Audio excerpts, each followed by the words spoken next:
puedan ver, puedan verse. Bien, entonces vamos a dar inicio ya. La anterior estábamos hablando un poco.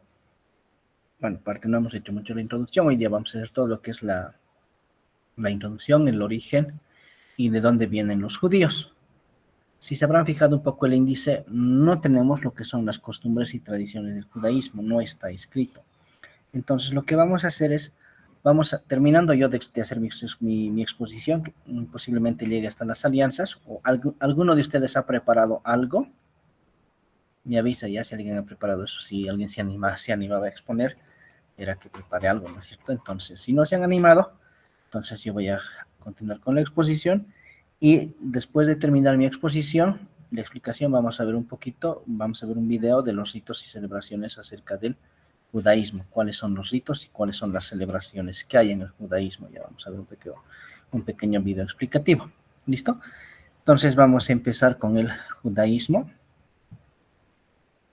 segundito que cargue. Ya, entonces empezamos con el judaísmo, el más representativo, Abraham dentro del judaísmo. Ya después aquí tenemos todos los símbolos que emplean los judíos en cuanto a su tradición. Ya está lo que es la menorá, está la estrella de David, esta es la menorá por si acaso, ¿ya? Entonces, está ahí, se utiliza para distintas ceremonias o actividades que ellos hacen. Entonces, vamos a ir primero con lo que sería el origen del judaísmo, ¿ya? ¿De dónde nacen los judíos? Vamos a decir que los judíos primero descienden de Hebert. Hebert es un antecesor a lo que es Abraham. Hebert es un antecesor a lo que es Abraham. Entonces, el judaísmo se va a remontar primero con Hebert. Ya, después vamos a decir que a los judíos se les conoce por el término, por el Jabiru o Ibri. Ya, con estos dos términos se los va a conocer a los judíos. ¿Cuándo se va a iniciar el judaísmo? Aproximadamente se inicia el año 2500 antes de Cristo. Ya, 2500 antes de Cristo aproximadamente es que aparece el judaísmo, ya 2500 antes de Cristo. Posiblemente Hebert sea el que ha iniciado todo. Ya, primero se los conoce con el nombre de israelitas. Cuando aparece en el año 2500 antes de Cristo, primero se los va a conocer con el nombre de israelitas. Esto debido a que Jacob, ya ustedes se deben acordar, Jacob, que significa fuerte de Dios, fue cambiado a Israel, ¿sí? Jacob cambia de nombre, Jacob cambia de nombre, y se le da el nombre de Israel. Ya, Israel significa el que pelea por Dios, y así es que alguna vez se acuerdan, Israel. Entonces, a ver, se les conoce primero, a los judíos se les va a conocer primero como israelitas. ¿Ya? ¿Por qué? Porque a Jacob Dios lo cambia de nombre y le pone el nombre de Israel, porque es el que pelea contra Dios. Esta es una bonita historia que posteriormente lo vamos a ver, cómo es y por qué le cambia de nombre Israel. Lo mismo que Abraham. Si vamos a ver un poquito en la historia del judaísmo, mayoría de los nombres han sido cambiados. Por ejemplo, era Abraham nomás. Así. Y después Dios le cambia de nombre y lo pone Abraham.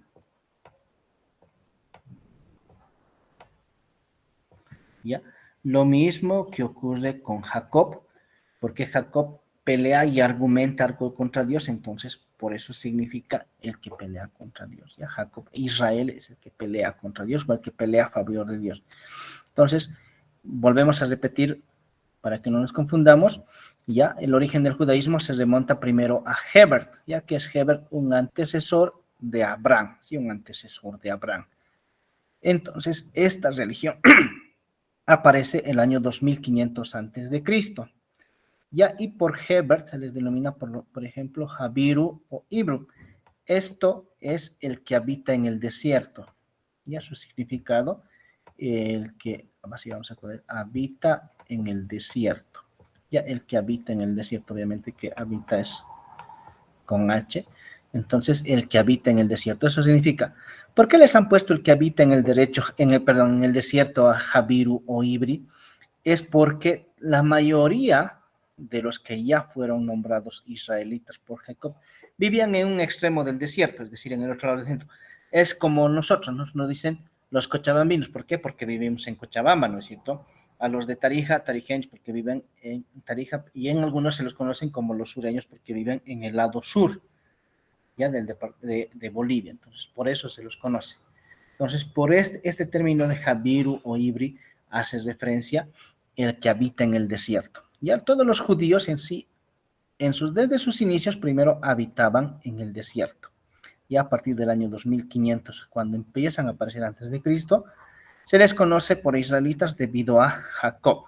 Ya Jacob ha sido cambiado de nombre, ya de Jacob descienden las 12 tribus de Israel, por Jacob tenemos promesas y todo eso, ¿no es cierto? Entonces, con Jacob mismo hace una promesa a Dios, una promesa que es bastante complicada de explicar. Entonces, eso sería un primer denominativo israelitas. Después, posteriormente, se les va a conocer como judíos, se les va a conocer como hebreos o se les conoce como israelitas. Son los tres denominativos para hacer referencia a los judíos. ¿Ya? Cuando se habla de judíos, hebreos o israelitas, estamos hablando de la misma religión. Ya estamos hablando de los mismos, pero con distintos nombres. ¿Se entiende esta parte, chicos, del origen del judaísmo? Sí, profe. Sí, perfecto. Bien, entonces continuamos. Ahora, dentro de su origen del judaísmo, aparecen ciertas ramas religiosas, es decir, a medida que va creciendo el judaísmo, no nos vamos a ir tanto al significado de la palabra judío, que posteriormente lo vamos a ver, ya, eso no se preocupe mucho. Entonces, a medida que va creciendo, entonces hay ciertas ramas del judaísmo que se presentan, en este caso se van a presentar como ramas religiosas.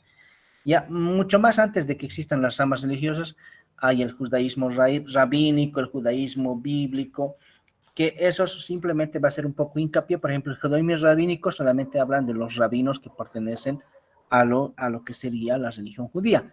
O si hacemos hincapié un poquito a lo que sería el judaísmo bíblico, nos va a hablar netamente de profetas que hay en la Biblia. Ya, netamente, entonces. Al igual que muchas religiones, si hacemos una comparación con el catolicismo, hay ramas, ¿no es cierto? Dentro del catolicismo hay las ramas femeninas, hay las ramas masculinas, hay ramas que se han separado del catolicismo. Lo mismo ocurre en la historia del judaísmo, ¿ya? Hay ramas religiosas que se separan por ciertas ideologías que existen. Uno de ellos, primero está el judaísmo ortodoxo.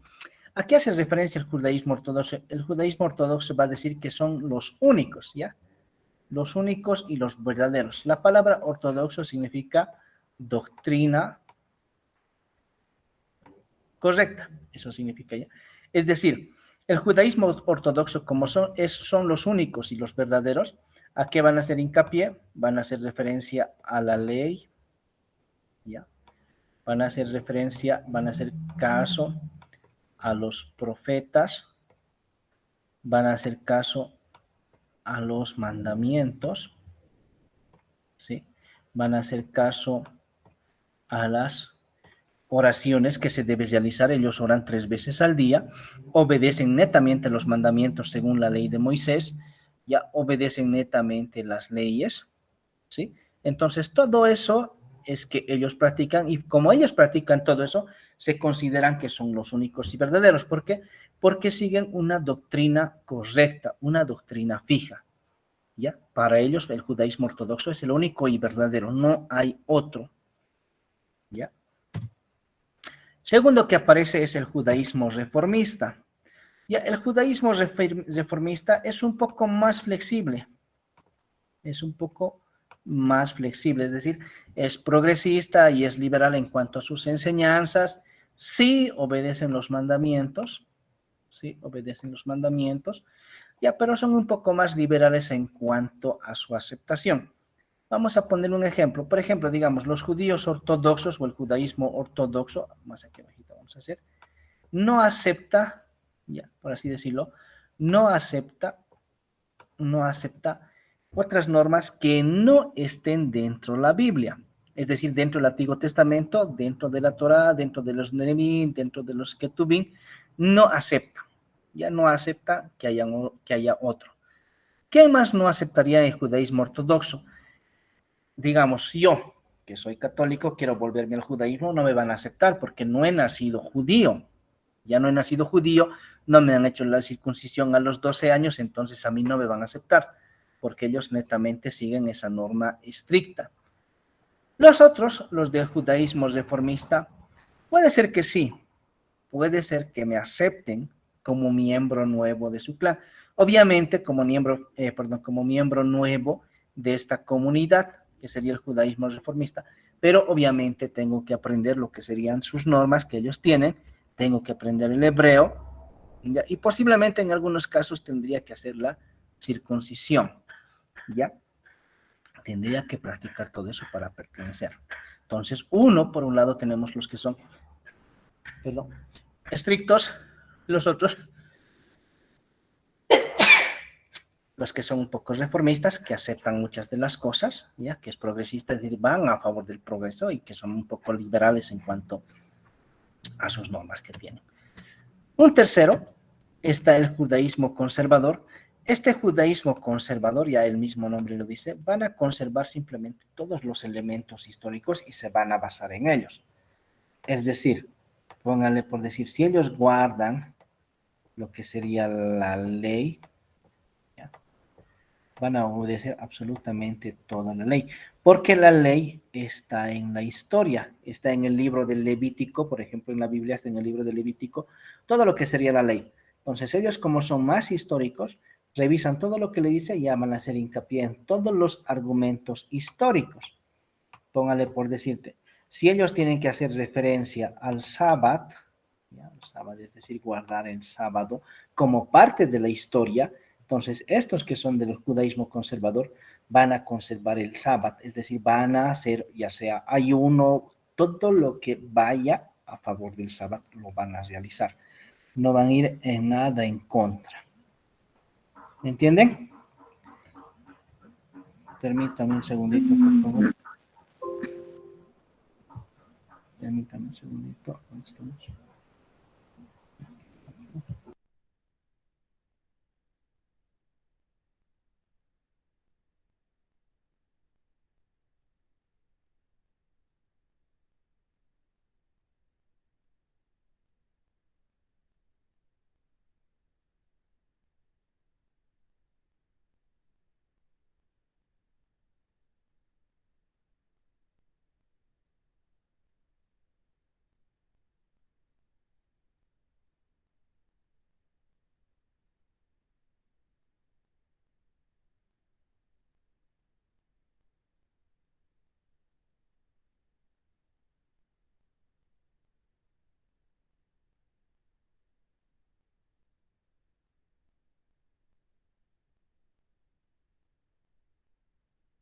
Bien, Ovitz. Hasta ahí hemos visto un poco lo que son algunas religiones que se han desprendido del judaísmo.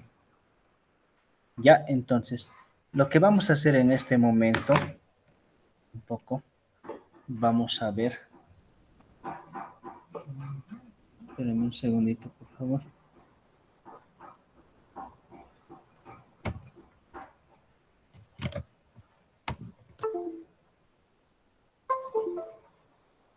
Ya.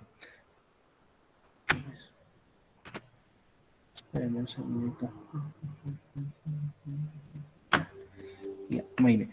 Vamos a ver un pequeño video que antes de entrar a las alianzas,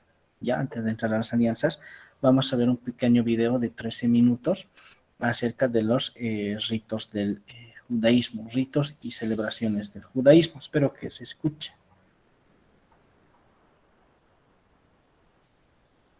Pueden ir tomando también algunos apuntes de esto porque también nos va a servir en nuestra tarea. Es importante reconocer que el judaísmo a lo largo de su historia ha compilado una gran variedad de ritos, oraciones y celebraciones que tienen un significado en la práctica de su religión muy valioso y que siguen atesorando hasta el día de hoy. Entre sus ritos podemos encontrar el Brit Milá, o también denominado pacto de circuncisión, es un ritual que se le practica a los varones judíos 8 días después de su nacimiento. Esta ceremonia representa el pacto realizado entre Abraham y Dios. Además, es considerado como el primer mandamiento según la Torá. Este procedimiento consiste en eliminar el prepucio que cubre el glande del órgano sexual masculino y de esta forma afirmar la identidad judía del niño, dado que quien transgrede dicho mandamiento se verá separado del pueblo judío según lo estipulado en el Talmud. Este acto no se postergará así el día caiga en Shabbat, a menos que este represente un peligro para la salud del recién nacido. El Brit Milá puede celebrarse en la casa, en la sinagoga o en un hospital y consta de 3 momentos. El primero es la introducción, y en esta parte se hace la presentación del bebé por parte de los padrinos, quienes lo reciben de su madre y lo escoltan al salón para entregarlo a los brazos de su padre, quien lo entrega al moel. La segunda parte es la propia circuncisión. Aquí se da inicio al pacto, el milá, que es el corte del prepucio. Luego se da continuidad con el priá, que es la acción de tomar la piel que cubre al glande, echándola hacia atrás. Esta acción es de suma importancia para el Brit Milá. Se afirma que de no realizarse se considerará como si no se hubiera efectuado la circuncisión en absoluto. Finalmente se realiza una succión de la sangre o mesitzá, y es desarrollado por el moel, quien pose su boca en la herida y con ella hace la succión. Otro de los ritos más importantes para el judaísmo es el matrimonio, o kiddushin, que significa santificación. El judaísmo entiende a la familia y en general al matrimonio como la única institución social indispensable para la formación física y espiritual de la persona. Este acto tiene un carácter divino por ser Dios quien une a las parejas. Tanto el hombre como la mujer deben ser judíos de nacimiento. Aunque algunas congregaciones permitan la conversión a la religión judía, es indispensable que la mujer sea judía de sangre, según lo establece la Torá. El alma y la identidad judía se heredan de la madre, mientras que la práctica es engendrada por el padre. El matrimonio realza la unión de 2 almas como parte de una sola. Luego de bajar a la tierra, el alma se divide en 2 partes que vuelven a reencontrarse debajo de la jupa, en la boda. La jupa es un palo nupcial que está formado por una tela que representa el techo y 4 pilares que la sostienen. Los novios deben entrar a la jupa, luego la novia da 7 vueltas alrededor del novio, simbolizando la creación del mundo en 7 días. Durante la semana previa al matrimonio, los novios no pueden verse y desde ahí se da comienzo a la celebración. En la ceremonia ambos deben saludar a los invitados por aparte. Luego, las madres rompen un plato como símbolo de que si algo se quiebra no se puede reparar del todo. El matrimonio judío se compone de 2 actos. El primero es el erusín. Este es el compromiso. Aquí la pareja recibe las bendiciones respectivas y se da la entrega del anillo por parte del novio en presencia de 2 testigos. El segundo es el nisuin.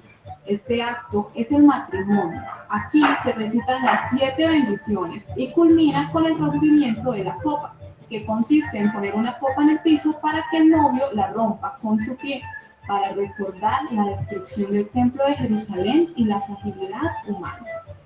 Finalmente, en sus ritos encontramos uno muy interesante que es el kosher. En hebreo significa apropiado, es decir, que cumple con las normas religiosas establecidas en el Talmud y la Torá. También hace referencia a todo lo que se permite comer y no comer dentro de la ley judía según el Pentateuco, ya que aparecen muchos pasajes donde se dice de tal alimento no comerás o no cocinarás con este. Todos estos alimentos que están prohibidos por la Torá son llamados taref. Para los judíos, desarrollar las prácticas de la cocina es una manera para acercarse a Dios por medio de la santificación de los alimentos. Entre las reglas más importantes encontramos: no se debe mezclar la carne y la leche. Esta es una de las prohibiciones más fuertes de la Torá para que la comida sea kosher. Ni la leche ni ninguno de sus derivados puede tocar la carne ni viceversa. De igual forma, esta regla también se aplica para los utensilios de la comida y la cocina. Es común ver en las familias ortodoxas los vajillas, los lavaplatos, los esponjas, cada una de ellas marcadas con diferentes colores para que tampoco tengan contacto entre sí. No comerás de animales prohibidos. Según el Talmud, entre los animales mamíferos y terrestres solo se podrán comer aquellos que sean rumiantes, tengan más de un estómago y tengan la pezuña partida. Por ejemplo, el cerdo es un animal taref, porque a pesar de tener la pezuña partida, solo tiene un estómago. Finalmente, solo se podrá comer carne kosher. Para que un cárnico sea kosher, debe cumplir con los reglamentos en todo su proceso. Por ejemplo, debe ser asesinado con justicia y misericordia, provocándole el menor dolor posible al animal, y muchas veces debe estar inconsciente con anterioridad. Ahora pasaremos a las celebraciones. Una de las más conocidas es el Yom Kippur o Día del Perdón. Es la fiesta judía más importante del año, donde aproximadamente 1 millón de creyentes se reúnen frente al muro de los lamentos para pedir perdón. Se realiza periódicamente y marca el fin del año judío. Durante 25 horas se suspenden las emisiones de televisión y radio. Tampoco habrá tráfico rodando ni paso entre fronteras. De igual forma, no habrá actividades públicas y estará cerrado el espacio aéreo. Esta festividad es celebrada el 10º día del mes judío de Tishrei, en horas de la tarde, y va hasta el atardecer del día siguiente. En este tiempo se destina para realizar reflexión interior, en donde se analizan los actos, se muestra arrepentimiento y se desea buena suerte para el año que inicia. Para los hebreos marca el fin de los días de penitencia, que inician desde el Rosh Hashanah o Año Nuevo Judío y es considerado como el momento más sagrado por los creyentes. Entre los comportamientos más relevantes en el Yom Kippur y sus días previos está el Teshuvah, que es el arrepentimiento frente al propio ser humano, o uno mismo, el Tefilá, que es la plegaria frente al Creador, y finalmente el Tzedakah, que es una reflexión frente a nuestros semejantes. Otra de las celebraciones más conocidas es el Bar Mitzvah o Bat Mitzvah. Este es también llamado hijo o hija de los mandamientos y hace referencia a un estatus que es adquirido cuando un chico judío cumple los 13 años y cuando una chica cumple los 12 años, por el hecho de que las mujeres maduran primero. Se basa en la creencia de que así como los cuerpos están cambiando y creciendo, también lo hacen sus almas. Según dice la tradición, la parte espiritual de una persona tiene muchos niveles de alma y el Bar Mitzvah es un nuevo nivel, denominado Neshama, que es cuando se comienza a tener conciencia moral y sensibilidad, lo que permitirá que la persona joven asuma responsabilidad por sus acciones. Esta ocasión es motivo de gran celebración y gratitud a Dios, y por tanto, el Bar Mitzvah es una gran ceremonia. Todo inicia desde la asistencia al evento en la sinagoga, donde se hace la iniciación del menor mediante el recibimiento de la Aliyah, o también llamada ascensión a la Torá. Es común que el padre del menor recite la siguiente oración: bendito que me has librado del castigo por los actos de este chico. En cuanto a la celebración, el menor relata su famoso discurso de Bar Mitzvah, en el que deja ver sus ideas después de haber leído la Torá. También se le entregan regalos. Para el varón, entre las nuevas responsabilidades está que deberá usar casi todos los días de la semana el tefilín, que son 2 cajas que tienen fragmentos de la Torá y van acompañadas por lazos de cuero. Uno va amarrado a la cabeza y otro al brazo. Otra de las fiestas más lindas es el festejo del Hanukkah para el pueblo judío. Este tiempo de celebración inicia el 25 de Kislev del calendario hebreo. Por lo general cae en diciembre y tiene una duración de 8 días. Esta fiesta se celebra todos los años por medio de la luz de las velas, ya que conmemora la reinauguración del Templo de Jerusalén, que fue devuelto al pueblo judío luego de que en el siglo II a.C., en la época del Segundo Templo Sagrado, el genocidio griego de Antíoco IV pretendió alejar a los judíos de su religión por medio de la prohibición de la práctica de esta, y trató de asimilarlos a la cultura griega. De ellos consagró el templo a los dioses de la antigua Grecia. Como respuesta del pueblo judío se originó la revuelta de los macabeos, que finalmente, luego de 3 años de lucha, lograron consagrarlo nuevamente a los judíos y prendieron fuego en un poco de aceite que sorprendentemente duró 8 días sin apagarse. La festividad consiste en encender una vela diariamente durante 8 noches seguidas, de izquierda a derecha. Cada día representa los 8 días que duró prendiendo el aceite en el templo. Al final de la semana, las 8 velas están prendidas y se celebra el milagro de la luz. Los platos que se consumen en estos días suelen ser buñuelos de patata o pasteles rellenos. Entre las oraciones más practicadas por los judíos encontramos la Shema, que es el nombre de una oración que los judíos recitan 2 veces al día, cada mañana y cada tarde. Esta oración a menudo es considerada como la oración más importante en el judaísmo. Se toma de las escrituras y se compone del Deuteronomio 6, Deuteronomio 11 y Números 15. Estas recitaciones de la Biblia están destinadas a expresar un compromiso en 3 partes. La primera parte del Shema afirma la unidad de Dios y la supremacía de su reinado, ordenando a las personas que amen a Dios con todo su ser y enseñen a sus hijos a hacer lo mismo. La segunda parte muestra que obedecer estos mandamientos conduce a la bendición, pero desobedecerlos conduce al castigo. También repite los contenidos de la primera parte de la oración, pero esta vez lo hace en la segunda persona, dirigido en el plural, hablando a toda la comunidad en lugar de solo un individuo. La tercera parte ayuda a las personas a cumplir estos mandatos usando un recordatorio visual de su compromiso para mantener su alianza con Dios. Finalmente, tenemos la oración denominada el Aleinu. Son las palabras iniciales de una oración judía.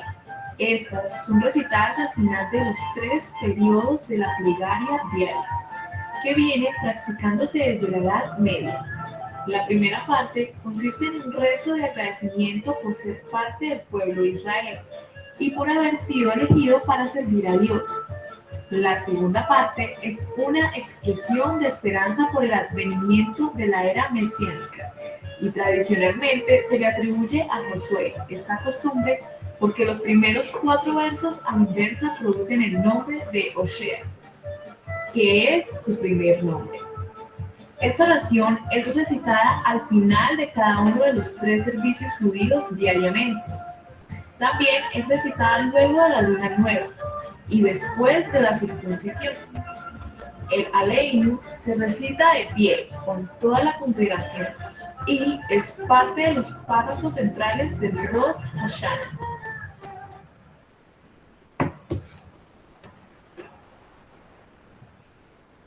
Bien, hemos visto un poco lo que han sido las tradiciones del judaísmo, ¿ya? Entonces, vamos a continuar. Hay algunas cosas que posiblemente les hayan quedado en duda, o tal vez no. Ya se han visto, son tradiciones que hacen dentro del judaísmo. El hecho mismo de no comer chancho o no tomar café, ya han visto por qué lo hacen eso, ¿no? Había una de las fiestas que mencionaron, la fiesta del Yom Kippur, ¿ya? Donde es una fiesta grande, donde se hace la expiación de los pecados, ¿ya? Donde uno va y eres liberado de tu pecado sin necesidad a veces de hacer una confesión. Ya hay otras tradiciones más que tienen, que posiblemente los veamos a medida que vayamos haciendo, perdón, a medida que vayamos avanzando. Bien, vamos a continuar. Entonces, vamos a ir con el punto. Diga. ¿Y qué no usan eso? Dime, Nicole. No, era solamente para ver algunas tradiciones, porque no están las tradiciones en el texto, ya tradiciones y costumbres del judaísmo no están en el texto. Entonces ya hemos hecho la parte introductoria y les quería mostrar solamente cómo eran algunas tradiciones que los tenían, ¿no? Porque a veces vemos alguna religión y no sabemos qué tradición tienen, porque a veces hablan de determinadas cosas que hacen y a veces nos ponemos a juzgar de eso. Entonces, son algunas tradiciones que han hecho. Les he dicho que les va a servir posiblemente para una tarea de investigación que posteriormente les voy a dar. Pero primero vamos a terminar nuestra parte. ¿Listo? Muy bien. Espérenme un segundito. Está tardando.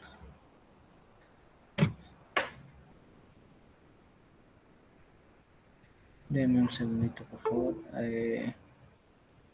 Esto se ha colgado. Ya, veamos que ya acciona. Bien, vamos a ir con el pueblo elegido. Ya dentro del pueblo elegido vamos a tener importantes símbolos, como es Abraham, la serpiente. Vamos a tener lo que ha sido el sacrificio de Abraham. Ya en este caso es, perdón, Moisés. En este caso es Abraham. Y vamos a tener la famosa Arca de la Alianza, ¿ya? ¿Por qué digo tres personajes representativos? Porque primero, Moisés libera al pueblo de Israel, ¿no es cierto? Y justamente esta parte donde se erige, ya por así decirlo, se edifica lo que ha sido una estatua para que todo el que pueda ver la estatua se pueda sanar, ya para todo el que pueda ver la estatua se sane. Y es el mismo Dios quien manda a hacer esta serpiente de bronce, ¿ya? Y acá en este segundo estamos viendo cómo el ángel detiene la mano de Abraham para que no sacrifique a su hijo Isaac. Y en este caso aquí tenemos lo que es el Arca de la Alianza, que también ha sido un mandato de Dios para construir esto. Ya él mismo ha dado las órdenes de cómo va a ser construido el Arca de la Alianza. En esta Arca de la Alianza está lo que sería la Torá, es decir, los 10 mandamientos. Y en esta Arca de la Alianza están los 10 mandamientos que Dios da al pueblo. Entonces, como estamos viendo que es un pueblo elegido, lo que vamos a ver cuando Dios elige a alguien o cuando nosotros elegimos a alguna persona o hacemos algo, lo primero que vamos a hacer es buscar una alianza, es decir, algo que le favorezca a esa persona y que también me favorezca a mí, ¿no es cierto? No puedo yo unirme con cualquier otra persona sin que yo pueda recibir algún beneficio, es decir, solamente yo dar. En este caso, en las alianzas, vamos a ver igual cómo han sido las alianzas, qué es lo que ofrece Dios y qué es lo que ofrece el hombre para que pueda haber algo. Vamos a ir primero con la alianza con Noé. Esta alianza con Noé está en el capítulo Génesis, está en Génesis capítulo 9, versículos 8 al 17. Ya el famoso diluvio que lo conocemos, ¿sí? El famoso diluvio que normalmente lo conocemos. Entonces, ustedes recordarán, bueno, si es que nos recuerdan un poco de Biblia, antes de que haya la destrucción, después de toda la creación de Adán y Eva, después tienen sus dos hijos, Caín y Abel. Caín se corrompe, mata a Abel, después Caín es desterrado del tierra, tiene su marca y todo eso, ¿no es cierto? Es toda una historia bíblica que pasa. Permítame un segundito.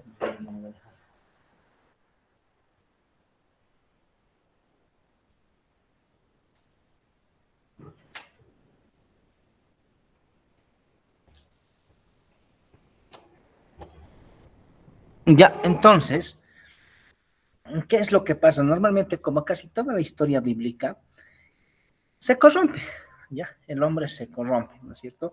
El hombre se corrompe, empieza a hacer cosas que desagradan a Dios, entonces Dios, ¿qué es lo que va a hacer? Decide eliminar a todos los hombres de la faz de la tierra. Pero, dice, pero, según todas las historias bíblicas que vamos a ir leyendo, encuentra un hombre que es justo, ¿ya? Un hombre que es justo, bondadoso, generoso y todo eso, que sería Noé. Entonces a Noé le manda que construya un arca. Y ahí de cada especie, pues, lleve 2 animales al arca, ¿ya? Para que después puedan ser salvados. Palabras claves dentro de lo que sería la alianza con Noé.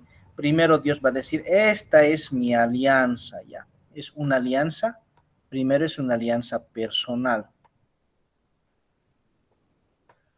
¿Ya? Primero es una alianza personal. Entonces Dios va a decir, esta es mi alianza, ya que yo hago. Segundo, ¿qué tiene que aparecer? Tiene que haber una señal de que esa alianza no se va a romper.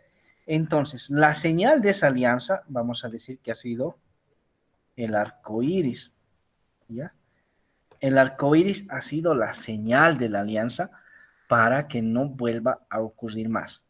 Primero es una manifestación personal, es decir, Dios hace su alianza con un determinado grupo de personas, en este caso Noé y sus hijos. Segundo, aparece la señal de la alianza, es decir, qué es lo que debe pasar o qué debe ocurrir para que no haya más diluvio y no haya destrucción. Entonces tiene que aparecer una señal de la alianza, en este caso va a ser el arco iris. Tercero, primero hemos dicho que va a ser una alianza personal, ¿no es cierto? Dios establece una alianza personal entre Dios y una determinada persona. Segundo, va a ser la alianza entre yo, es decir, entre Dios, y esta alianza va a ser para toda la vida, y esta señal que se hace es para toda la vida, ¿ya?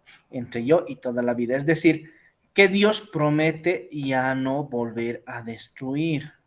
Ya si han leído la Biblia, dice, Dios, no volveré a ocasionar destrozos, jamás. Entonces, Dios promete ya no hacer esta destrucción, que en ese entonces lo ha hecho.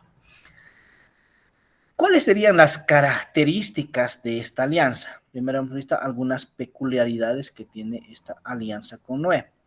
Dentro de las características vamos a decir primero que es universal, es decir, entre Dios. Vamos a poner lo que es entre Dios y la humanidad. ¿Ya? ¿Por qué digo entre Dios y la humanidad? Porque primero Dios se manifiesta a Abraham para hacer una alianza primero personal, después se va a manifestar con los animales, porque promete no destrozar a todos los animales que van a entrar al arca y aparte a la familia de Noé. Y posteriormente, con esta señal de no prometer, de no volver a destruir, entonces va a ser una alianza universal, es decir, entre Dios y todos los habitantes que tenemos en el universo. No va a volver a pasar. Entonces, esa es otra de las características. Una segunda característica es unilateral. ¿A qué hace referencia este unilateral? Es que Dios primero hace la manifestación de no destruir. Ya es Dios quien hace la señal de no destruir. Por eso es unilateral. Quiere decir, de un solo lado, Dios no dice, en este caso, no dice Noé, ya pues no destruyas, te prometo tal caso, tal cosa. Aquí no hace Noé ninguna promesa, sino es Dios quien hace la promesa. Ya por eso sería unilateral, que es de un solo lado. Tercero, va a ser con todo ser vivo. Como hemos dicho, la alianza universal, la tercera característica va a ser con todo ser vivo, es decir, con todas las personas que están viviendo, no solamente personas, animales y plantas, de no volver a destruir más la tierra. Entonces, con todos ellos va a ser la alianza. ¿Hasta ahí se entiende la alianza con Noé, chicos? ¿Alguna pregunta antes que pase a la siguiente alianza? ¿Ninguna pregunta? ¿Se entiende? Muy bien, entonces continuamos. Vamos a ir con la segunda alianza, la alianza con Abraham, Génesis 15. ¿Qué es lo que pasa en la alianza con Abraham? Un poquito recordando la historia. Abraham era una persona mayor, ¿ya? Que tenía su esposa Sara, que también era una persona mayor. Y cierto día ellos no podían tener hijos, ¿ya? Y eran personas mayores. Cierto día pasa un ángel por ahí y le anuncia a Sara que va a ser mamá. ¿Ya? Imagínense ustedes la sorpresa de Sara cuando le dicen que va a ser mamá, y a una persona absolutamente mayor. Pónganle, vamos a ser un poco hipotéticos, vamos a decir que Sara tenía 90 años, vamos a hacer algo hipotéticos, ¿ya? Entonces, imagínense que a una persona de 90 años le digan, la siguiente primavera que yo venga vas a estar encinta. Obviamente, Sara se ríe, ya Sara se ríe y no cree que va a ser mamá. Lo mismo pasa con Abraham, ¿no? Por eso de ahí le ponen el nombre de Isaac. Isaac significa la sonrisa de Dios. Eso significa Isaac. Ya, entonces, ¿qué es lo que pasa con Abraham? Imagínense ustedes, Abraham tiene su único hijo, ¿sí? Isaac. Aquí está Isaac, su único hijo. Ya. ¿Qué es lo que pasa? Como Abraham posteriormente se lo va a conocer como el padre de la fe. Ya, ¿qué es lo que pasa con Abraham? Dios se le aparece. Bueno, no Dios, sino exactamente, sino le aparece un ángel y dice que debe sacrificar a su primogénito, es decir, debe entregarle a su único hijo. O sea, imagínense, esperar más de 100 años para tener un hijo y después que le digan que lo sacrifique, vamos a ponerlo que Isaac tenía unos 12 años cuando ocurre este sacrificio, ya cuando va a ocurrir. Entonces, Dios le enseña dónde tiene que ir a hacer sacrificio. Mucho antes que pase esto, se hacían los sacrificios de cordero, ¿ya? Pero en este caso Dios pide que sacrifique a su único hijo. ¿Qué es lo que hace Abraham? No duda en llevar al hijo a sacrificar. Lo lleva, entonces vamos a ponerle el monte Oreb, van hacia el monte Oreb, llegan al monte Oreb y obviamente tanto Abraham como Isaac, por así decirlo, ya intuían que Dios los iba a detener y que no iba a pasar nada. Porque en la misma Biblia dice, deja a sus siervos a un lado y les dice, espérenos que nosotros vamos a hacer la ofrenda y regresamos en un rato. Imagínense, regresamos en un rato. Entonces ya Abraham sabía que posiblemente no iba a pasar nada. Ya Abraham sabía que Dios posiblemente iba a detener su mano y que no iba a cometer el respectivo sacrificio. Ya, porque hace eso mismo, ¿no? Vamos a regresar. Entonces, una vez que está procediendo al sacrificio, incluso su mismo hijo le pregunta a Abraham y le dice, padre, ¿dónde está el cordero que vamos a sacrificar? No veo por aquí nada. Y Abraham le dice, no te preocupes, hijo, Dios proveerá. Entonces le ponen el altar del sacrificio y justo cuando está por sacrificarlo, aparece el ángel y lo detiene. ¿Ya? Detiene a Abraham. Entonces, ¿qué es lo que le dice Dios a Abraham? Por haber creído, ciegamente, sin nada, entonces Dios le hace primero la promesa de tierra. Le dice, mira, todo el espacio que queda, entonces, tu tierra a la que tú habitas, todo esa será tuya. ¿Ya? Promesa de tierra, es decir, desde donde ve, o por así decirlo, desde la salida del sol hasta su ocaso, es decir, hasta donde yo alcance ver, va a ser para mí la tierra. Ya lo primero, promesa de tierra. ¿Sí? En este caso, esa promesa de tierra se va a convertir después en la tierra prometida, porque recordemos que Abraham no entra a tierra prometida, Moisés no entra a tierra prometida, directamente se ingresa a tierra prometida con Josué, ya debido a ver ustedes. Entonces, esa tierra prometida que dice Dios, una tierra que emana leche y miel, ¿sí? Ese es uno. Segundo, hace una teofanía. ¿Qué es la teofanía? La teofanía es la manifestación de Dios, es decir, Dios se manifiesta ante Abraham y Dios es quien le habla. Posteriormente a Dios, Abraham, Isaac, Jacob y demás, no se escuche que Dios hable, ya no se nota. Entonces, en este caso, cuando Dios le habla a Abraham, hace una teofanía, es decir, Dios se manifiesta para hacer esta alianza con Abraham. Tercero, va a ser una promesa de carne. ¿Ya qué es esa promesa de carne? Es la promesa de descendencia. Cuando ustedes estaban escuchando la explicación, Dios le dice a Abraham, de cada primogénito, es decir, del primer hijo varón que nazca, el primero me lo vas a ofrecer a mí. Es decir, el primero se va a ir al servicio de Dios, el primero va a hacer todas las ofrendas de Dios, que posteriormente se transformará, según el libro del Levítico, se transforma, o incluso en el libro de los Números, se va a transformar en lo que serían los sacerdotes, ya la tribu de Leví, es decir, solamente los sacerdotes que son consagrados a Dios. Ya en este caso, cuando hace la promesa de carne, Dios le dice, mira el cielo y las estrellas, así será tu descendencia, ¿ya? Y como le dice, igual que le entregue cada primogénito, como señal de que este primogénito pertenece, le va a hacer la circuncisión. Ustedes han visto cómo es la circuncisión, ¿no es cierto? Les cortan el prepucio, o sea, aquel que recubre el grande, eso lo cortan. Entonces, porque dicen, según la creencia, que por ahí entra el pecado. ¿Estamos hasta ahí, chicos, con la alianza con Abraham? ¿Sí? Sí, profe. ¿Alguien se ha perdido? El último, profe, no entendí el último. ¿Cuál? La promesa de carne. Ya. Sí, La promesa de carne es la descendencia que Dios le promete a Abraham. A ver, retrocediendo un poquito. Abraham no podía tener hijos, ¿no es cierto? No podía tener hijos. Su único hijo era Isaac, ¿sí? Su único hijo de sangre con la esposa que se ha casado, porque incluso tiene otro hijo mucho más antes con otra persona, la esclava y demás tucuimas, ¿no es cierto? Pero este es su único hijo de, por así decirlo, de la unión familiar. Entonces le promete descendencia por el hecho de que Abraham obedeció ciegamente a los mandatos de Dios. ¿Sí? ¿Se entiende? Y señal de eso, de que este primogénito va a ser consagrado a Dios, debe hacerse la circuncisión. Ya la circuncisión normalmente se lo hace a los 6 días de haber nacido, donde van al niño, lo presentan, les rebajan y le cortan la parte de lo que recubre el glande y ya está con la circuncisión, ya está listo, ofrecido a Dios, a su servicio. Ahora sí, Nicole, no le estaba viendo.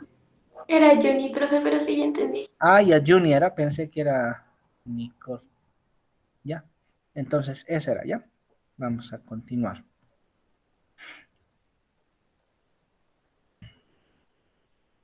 Ya, entonces estamos acá, la alianza con Abraham. Ya. Ahora les vamos a dejar una tarea pequeña para ustedes antes de continuar con la última alianza, que sería con Jacob, ya la última alianza con Jacob. Si nosotros estuviéramos en algún riesgo, en este momento, ¿sí? Perdón, en este momento, que estamos con la pandemia, que prendan sus cámaras, por favor, prendan sus cámaras para que nos podamos ver. Johnny, ¿a qué calle te has ido, Johnny? No, profe, mi perro casi lo pegamos. Ah, ya. En estos momentos que nosotros estamos viviendo, un momento, por así decirlo, de desgracias, de catástrofes, si miramos las noticias, hay de todo un poco, ¿sí? Ayer el Facebook se ha caído y demás, por eso la gente ayer estaba aburrida, estaba amargada, parece que mucho dependen de las redes sociales. ¿Qué tipo de alianza nosotros haríamos con Dios? Porque ahorita Dios no se manifiesta, ¿no es cierto? No hay una manifestación que diga con alguien, ¿sabes qué? Si ustedes hacen tal cosa, yo voy a terminar con la pandemia. Vamos a ponernos en el lugar de, vamos a suponer que nosotros somos el pueblo elegido, ¿sí? Estoy diciendo, vamos a suponer que nosotros somos el pueblo elegido, Dios nos ha elegido a nosotros, y ¿qué es lo que nosotros podríamos ofrecer a Dios para que termine esta situación que estamos viviendo? ¿Ya? ¿Qué podríamos ofrecer nosotros? Primero, para pedir que termine esta situación. ¿Se entiende, guaguitas? ¿Qué es lo que quiero que hagan? ¿Se entiende? Hemos visto distintas alianzas, ¿no es cierto? Bueno, por lo menos 2 alianzas hemos visto. Entonces, ¿qué tipo de alianza nosotros podríamos ofrecer para que Dios termine de una vez la pandemia? ¿Se entiende? Nosotros somos el pueblo elegido. Estoy diciendo que nos pongamos en el lugar del pueblo elegido, ¿ya? Nosotros somos el pueblo elegido, somos el pueblo de Dios y queremos que Dios nos libere ya de una vez de esta situación que estamos viviendo. ¿Qué podremos ofrecer nosotros a Dios para que nos libere? 5 minutos bueno, no hay muchos 5 minutos. 3 minutos para que piensen y puedan escribir algo y después me dicen, nosotros podemos ofrecer tal cosa. Bueno, cada uno, ¿no? A los que yo escoja. ¿Se entiende, guaguitas, qué es lo que tienen que hacer? ¿Sí? ¿Quién no ha entendido? Levante la mano. ¿Quién no ha entendido? Porque después cuando pregunto, no he entendido, me dicen. Ya, Luana no entendió. A ver, hemos visto 2 alianzas, ¿no es cierto? En cada alianza, Dios es el que se ha manifestado por los errores que ha cometido el hombre. Ya tanto el hombre como la mujer. Incluso la misma destrucción de la Torre de Babel, que Dios quería exterminar todo, ha sido porque el hombre se ha corrompido. Ya ha sido porque el hombre se corrompe. Entonces, en ese momento Dios toma la iniciativa y decide hacer una alianza antes de hacer la destrucción definitiva. ¿Sí?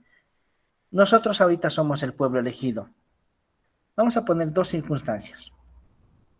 Una, ¿qué hemos podido hacer para que haya, por así decir, esta pandemia, que sería un castigo? Vamos a ponerlo como si fuera castigo.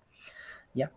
Estoy diciendo que nos pongamos en el lugar de las personas que somos creyentes, ¿ya? Estamos suponiendo que somos creyentes, que creemos en Dios, que Dios nos ha elegido. Estamos suponiendo, ¿ya? Cuidado que me salgan con otra cosa. Yo estoy diciendo, nosotros somos el pueblo elegido. Dios nos ha escogido a nosotros.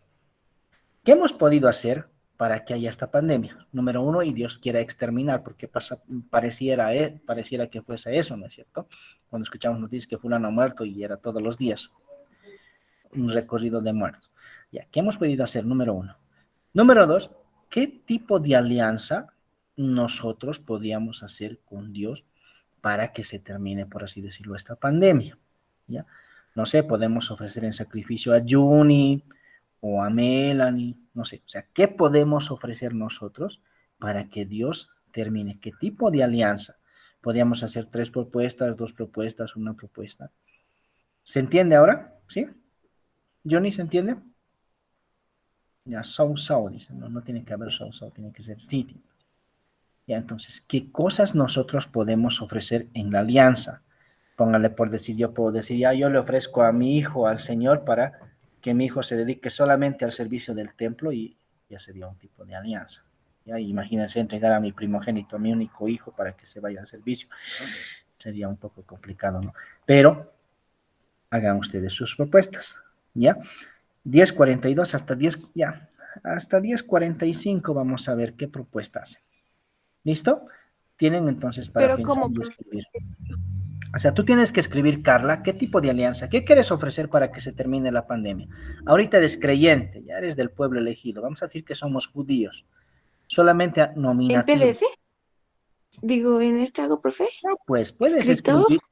puedes escribir solamente en tu cuadernito y después me lo lees. ¿Entiendes, Carla? Ah, yo, profe, sí. Ya, eso nomás, solamente piensen ustedes un poquito, razonen para ver qué podemos hacer. ¿Listo? Bien, entonces les Ya, quedan profe. 3 minutos.